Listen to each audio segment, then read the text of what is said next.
If you're new to macOS, discover how to use the screenshot tool, master shortcuts, and clean up screenshots effortlessly. Method 1. Using the screenshot tool.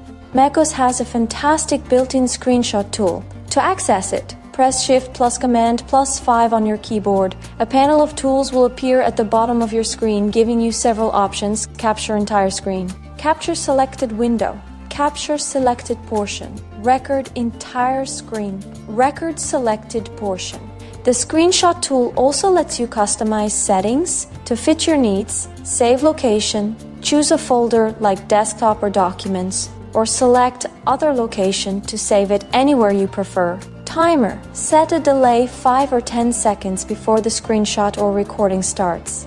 Additional options enable or disable features like the floating thumbnail, remembering your last selection, or showing the mouse pointer and clicks.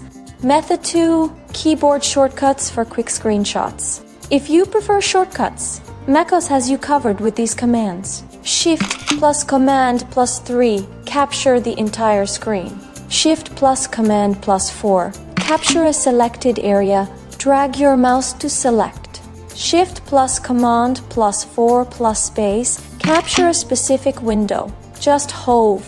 How to delete screenshots on a Mac. Screenshots may be small but can quickly consume gigabytes of disk space.